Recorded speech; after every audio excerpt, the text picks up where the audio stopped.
Hello everyone, this is Riya Grahari. Welcome to my YouTube channel real laws. Guys, आज के video में हम पढ़ेंगे section 121 of the Indian Evidence Act who talks about the जजेस and magistrates.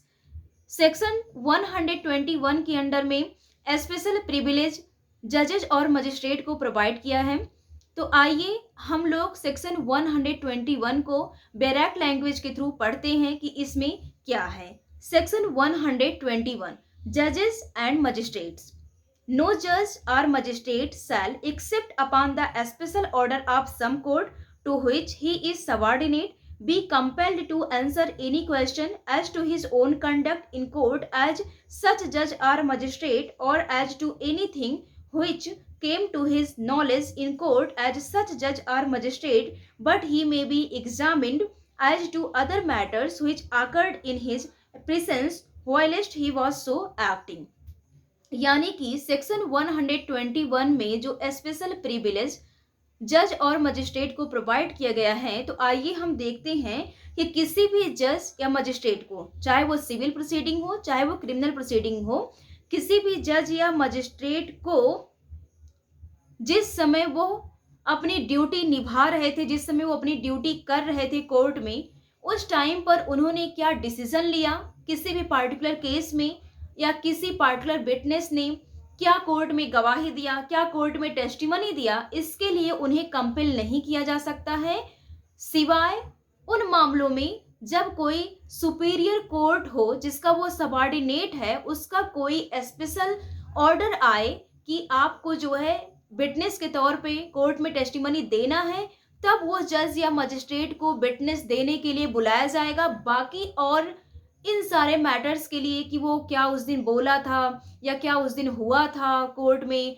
या क्या भला विटनेस ने क्या टेस्टिमनी दिया था, क्या आपने डिसीजन लिया था, इसके लिए उसको कंपेल नहीं किया जा सकता है। लेकिन जज या मजिस्ट्रेट के सामने अगर कोई भी ऐसा एक्ट होता है, कोई भी ऐसा काम होता है, सपोज मान लीजिए कि कोई भी पर्सन है पुलिस ऑफिसर का मर्डर करने का अटेम्प्ट करता है, तो उस टाइम पर जज और मजिस्ट्रेट ने जो कुछ भी देखा, उस टाइम पर उनको जो कुछ भी उन्होंने देखा था, उस टाइम पर उसके लिए उन्हें एग्जामिन किया जाएगा।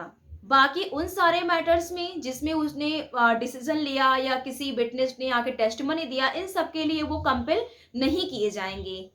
ऑल्दो वो स्वेच्छा से दे सकता है, वो जज या मजिस्ट्रेट जो है वो वॉलंटरली वो अपना टेस्टिमनी कोर्ट में दे सकते हैं, लेकिन उन्हें कंपेल नहीं किया जा सकता है। आइए हम इलस्ट्रेशन के जरिए इसे और अच्छे से क्लियर करते हैं कि सेक्शन 121 में जो स्पेशल प्रिविलेज जज और मजिस्ट्रेट को प्रोवाइड किया गया है, आइए हम इसके थ्रू और अच्छे से जानते हैं। A on his trial before the Court of Session says that a deposition was improperly taken by B, the magistrate. B cannot be compelled to answer questions as to this except upon the special order of a superior court. यानी जो A है, court of session के सामने trial में कहता है कि B जो मजिस्ट्रेट है उन्होंने मेरा स्टेटमेंट इम्प्रॉपरली रूप से लिया है, अनुचित रूप से लिया है। तो बी जो मजिस्ट्रेट है, इसके लिए उनको कंपेल नहीं किया जाएगा कि वो आए बताएं कि उन्होंने कैसे जो है इम्प्रॉपर रूप से टेस्टिमनी लिया या स्टेटमेंट लिया, इसके लिए जो है उन्हें कंपेल नहीं किया जाएगा जब तक ले कोई भी स्पेशल ऑर्डर सुपीरियर कोर्ट का ना हो जिसका वो सबॉर्डिनेट है। अब इलस्ट्रेशन दूसरा है कि A is accused before the court of sessions of attempting to murder a police officer whilst on his trial before B, a sessions judge. B may be examined as to what occurred. A जो है court of session के सामने, A जो accused है वो court of session के सामने police officer का मर्डर करने का अटेम्प्ट करता है। जिस समय ट्रायल चल रहा होता है B के सामने, B जो सेशन जज होता है, तो बी को यहाँ पे एग्जामिन किया जा सकता है कि उन्होंने उस दिन क्या देखा, क्या होते हुए देखा था। तो इन सारी चीज़ों के लिए उन्हें जो है एग्जामिन किया जा सकता है। तो सेक्शन 121 में इतना ही है। आई होप कि आप लोगों को समझ में आ गया हो। Thank you, have a nice day.